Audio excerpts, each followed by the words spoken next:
ఇలాంటి చాలా ఉన్నాయి. ఇప్పుడు ఇవన్నిటికి కూడా 1 ఇయర్ పెట్టుకొని చాలా సిస్టమేటిక్గా చేసి భవిష్యత్తులో బ్లాక్ చైన్ లింక్ పెట్టి ఎక్కడా కరప్ట్ కాకుండా ఎవరైనా దాన్ని టింకర్ చేస్తే ఎవరు చేశారు కూడా ఎస్టాబ్లిష్ అవుతుంది. ఈరోజు ఏమైంది, ఎవరు ట్యాంపర్ చేశారో రికార్డ్స్ లీవ్ అంటే ఎప్పుడైనా రావాలి కదా, ఎంఆర్ఓనో ఆర్ఐనో ఫీల్డ్ ఇన్స్పెక్షన్ రావాలి. ఆ లింక్ డాక్యుమెంట్ లేకుండా చేసేశారు. ఎవరి పేరుతో మార్చేశారు, అయిపోయింది. దానికి లింక్ డాక్యుమెంటే లేదు. లింక్ డాక్యుమెంట్ లేకపోతే ఏంటి, ఏ విధంగా నిర్ణయిస్తావు, ఎవరు ఆన్సర్బుల్, దీనికి ఎవరు సమాధానం చెప్పాలి? అలాంటి చాలా సమస్యలు వచ్చాయి. ఇవన్నీ క్షుణ్ణంగా చేస్తున్నాం. వన్స్ ఫర్ ఆల్ సెటిల్ చేస్తాం.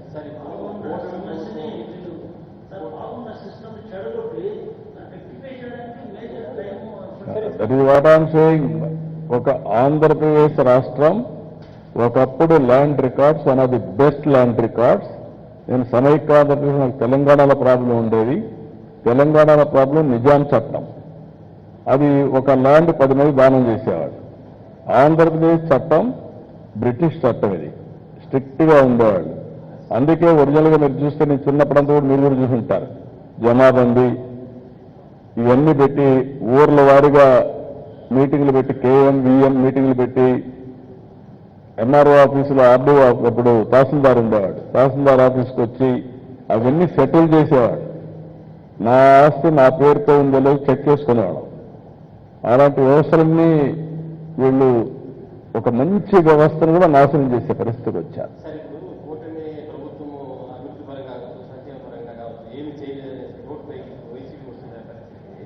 ఫర్ ఎగ్జాంపుల్ మా ఊరు మా రోడ్డు తీసుకుంటే ఎంతో డెవలప్ అయింది. ఆ 5 ఏళ్ళ పీరియడ్కి ఇప్పటికి ఏడాది అది సంక్షేమ పథకాలు. ఇవన్నింటినీ ఎందుకు మనం ప్రజల ముందు తీసుకుని గతంలో ప్రజల్లోకి వెళ్తున్నారు కదా, చేస్తున్న విష ప్రచారం కావచ్చు, తప్పుడు ప్రచారం జనాల్లోకి వెళ్తుంది అంటున్నారా? మీరు చేసే ప్రచారం వెళ్తుందా?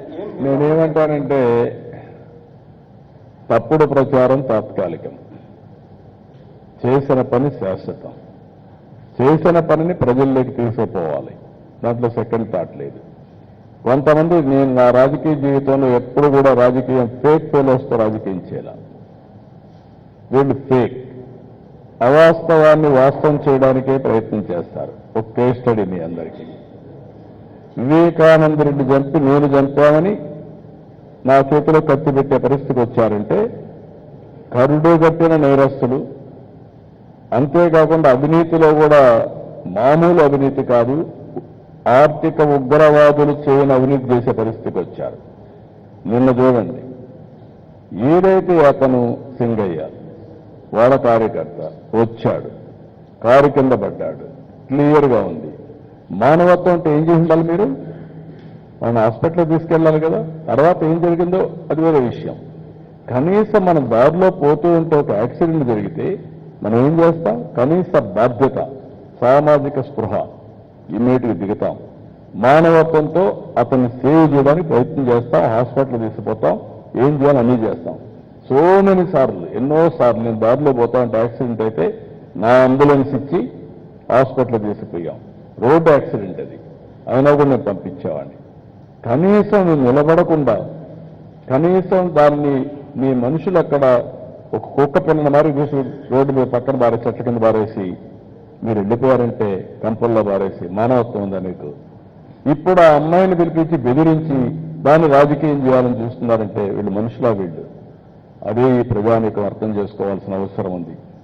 ఇలాంటి వాళ్ళని నీతి మాలిన వ్యక్తులు, లేకపోతే ఒక నేర చరిత్ర కలిగిన వాళ్ళు రాజకీయాల్లోకి వచ్చి రాజకీయ ముసుగేసుకొని, ఇప్పుడు నేను అడుగుతాను, వీళ్ళు చేసే నేరాలు మామూలు రౌడీలు అయితే వదిలిపెడతామండి? 2 నిమిషాల్లో కుక్కను కొట్టి లోపల వేసేవాళ్ళం. అన్ని అరాచకాలు చేయడం మంచిది కాదు. ఆ అరాచకాలు చేసి రాష్ట్రానికే ఒక పెను సవాలుగా తయారయ్యారు, రాజకీయాలకే ఒక చీడ పురుగుల మారిగా తయారయ్యే పరిస్థితి వచ్చారు. ఎవరు ఏమైనా ఎన్ని చేసినా చట్టం ఉంటుంది, చట్టం దానిపైన అది చేస్తుంది.